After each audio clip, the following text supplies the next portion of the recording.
Hey everyone, buckle up. I'm going to take you on a wild ride through the world of Demon Slayer today, Kimetsu no Yaiba.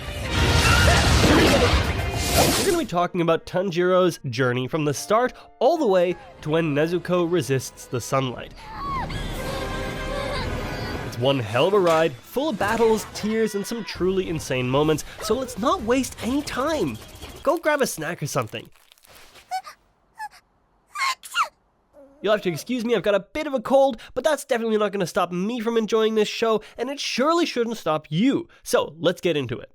It all begins with Tanjiro Kamado, who's just a regular, hard-working kid living in the mountains with his loving family, including his caring mother, strong father, and his beloved siblings, Nezuko and others, who all share a deep bond that makes their simple, rural life rich with love and joy. Life is peaceful for him, but we all know how peace doesn't last long in anime. I don't want peace.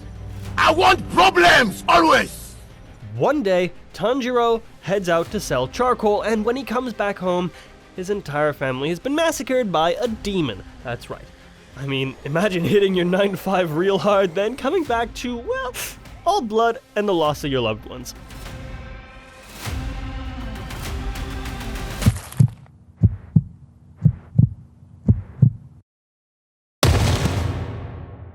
Oh wait, yeah, so there is one left alive. It's his little sister, Nezuko, but there is a twist. She's turning into a demon herself. Now, you'd think Tanjiro would give up right there, right? His family gone, his sister is no longer human. This is the worst! But no, this guy makes a promise to himself. He's gonna turn Nezuko back into a human, no matter what.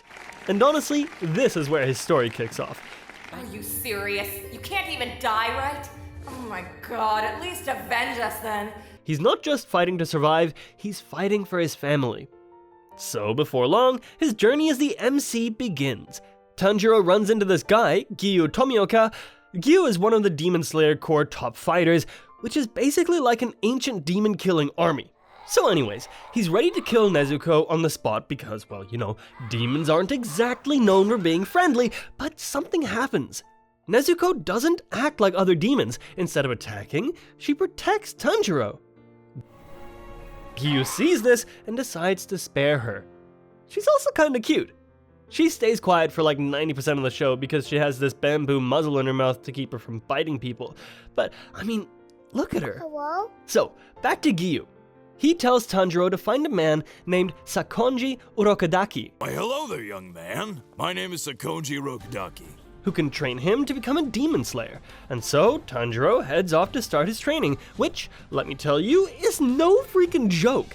He spent months training under Urokodaki, learning this technique called water breathing, which is a powerful sword style that's crucial for slaying demons, but it's not just about swinging a sword. Tanjiro has to build up his strength and master breathing techniques to increase his stamina. After a lot of hard work, and I mean a lot, and nearly dying several times, he's ready for the final selection. That was beautiful, bro. A deadly test to become an official Demon Slayer. During the final selection, Tanjiro fights off several demons, but the real challenge is this monster of a demon that's been terrorizing new Slayers for years.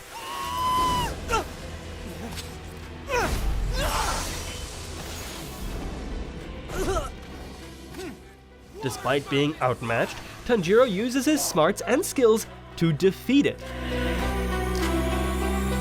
He passes the exam, gets his own Demon Slayer sword, and sets off on his first mission. Oh, and let's not forget, he gets a talking crow that gives him missions. Because why not? I want one too, right? Tanjiro's first mission takes him to a village where girls have been disappearing. He quickly discovers that the culprit is a demon who can split into multiple bodies. It's a tough fight, but with Nezuko on his side, who needed no training at all, lol, he manages to defeat the demon. But here's where things get interesting. Before dying, the demon mentions the name Muzan Kibutsuji. This is a huge reveal because Muzan isn't just any demon. Dude's the first demon, the one who crafted all the others. He's basically Michael Jackson. No, really, he looks like him. And of course, you guessed it, He's also the guy responsible for slaughtering Tanjiro's family. At this point, Tanjiro knows who his real enemy is. So, on his next mission, Tanjiro heads to the city of Asakusa, where he actually runs into Muzan. And Muzan, this guy is terrifying by the way, he's living like a regular human, with a wife and a kid, but the second he senses danger, he turns a random person into a demon right there on the street. Freckle. You're running away? How dare you! Tanjiro tries to confront him, but Muzan slips away. This encounter leads Tanjiro to meet two unlikely allies, Alright. Tamayo and Yushiro. They are demons, but unlike the others, they found a way to live without killing humans. Think of them like vegans. Tamayo even offers to help find a cure for Nezuko's condition, which gives Tanjiro some hope. Let me tell you, the battles in Demon Slayer are nothing short of breathtaking, and they hit harder thanks to some of the best animation you've actually ever seen. Studio Ufotable doesn't just deliver action, they create visual masterpieces.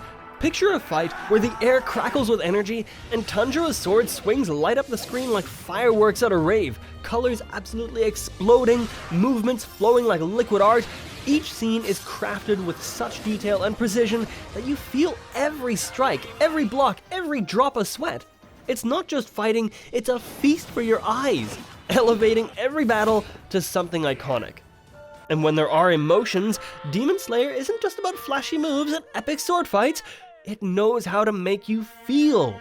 Tanjiro's journey, starting with the tragic loss of his family, tugs at your heartstrings from the get-go. Every demon he faces comes with their own heartbreaking story, turning what could be a simple clash of good versus evil into deeply emotional confrontations. One moment you're cheering as Tanjiro lands a perfect strike, and the next you're hit with the full weight of their pasts, leaving me at any rate questioning who to root for. For instance, take the fight against Rui on Mount Natagumo. The battle is visually stunning, especially when Tanjiro taps into the Hinokami Kagura, but it's not just the animation that leaves you breathless, it's the emotional depth.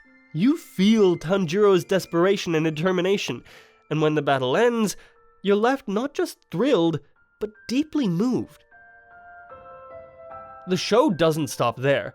The Mugen Train arc is a roller coaster of emotions. Just when you think the team has won, Akaza shows up and takes everything to another level. Rengoku's fight with Akaza is both visually stunning and emotionally devastating. His final moments will leave you with tears in your eyes, I'm sure of it, all while admiring the sheer beauty of the animation. And let's not forget, because I surely won't, the Entertainment District arc. The fight against Daki and Gyutaro is pure eye candy. Tengen's flashy moves, the intricate choreography, the colors, it's an all-out visual assault in the absolute best way possible. But again, it's the emotional stakes that make it more than just a fight. You're not just watching an epic battle, you're feeling it, every step of the way.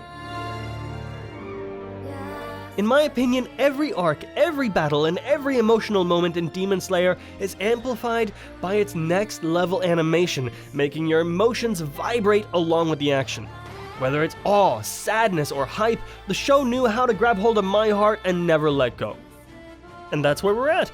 From Tanjiro's humble beginnings to Nezuko's incredible new power, when Nezuko developed her sunlight resistance, it wasn't just a cool power-up moment, it was like this glimmer of hope for Tanjiro, and honestly, for all of us watching. After everything they've been through, suddenly there's actually a chance she can be saved. That she might even turn back into a human. It's one of those moments where I was cheering through the tears, because the stakes just got that much higher. Oh, I may have gone a bit overboard on that one. The journey has been nothing short of epic, but the story isn't over yet. With Muzan still lurking in the shadows, the final confrontation is bound to be unforgettable. We've talked a lot about the Demon Slayer anime, but let's not forget about the manga that started it all. The manga is where everything unfolds at its own pace, and it gives you that extra layer of depth in the story, especially with the artwork. Koyoharu Goto Oge's art style is unique. There's something rough but beautiful about it. It's like the action and emotions are drawn right into the lines. In the manga, you'll notice how detailed the fight scenes are, how expressive the characters' faces can be, and how the world of Demon Slayer just feels alive. It's no wonder fans like me were hooked from the get-go. The pacing of the manga is also worth mentioning. Some might say it's fast-paced compared to other long-running shonen series, but that's one of the things I love about it. The story never drags, and every chapter feels like it's building towards something big.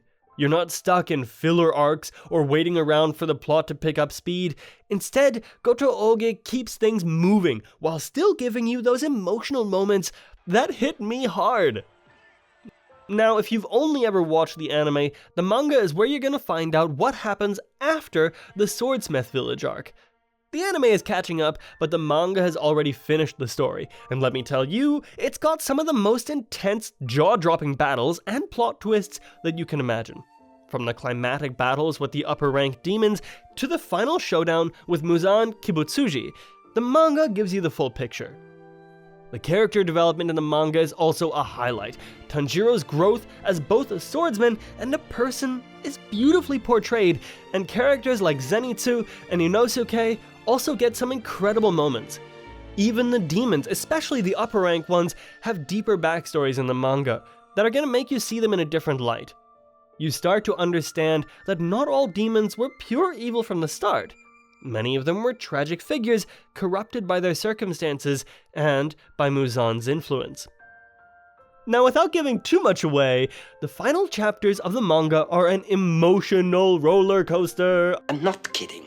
It's not just about the battles, it's about the bonds between the characters, the sacrifices they make, and the sense of closure they get after everything they've been through. So if you're a die-hard fan of the anime and haven't checked out the manga yet, I highly recommend it. It'll fill in the gaps for you, and you'll get to experience the entire journey before the anime finishes adapting it all. Plus, I think it's always fun to compare how certain scenes are adapted from the page to the screen. How about you? Thank you guys for sticking around. By now, you've either finished your snack or you're hyped enough to grab another one. Either way, Demon Slayer is totally worth every second. Drop a comment below with your favorite moment from the show, and keep an eye out for more anime breakdowns coming your way. Till next time.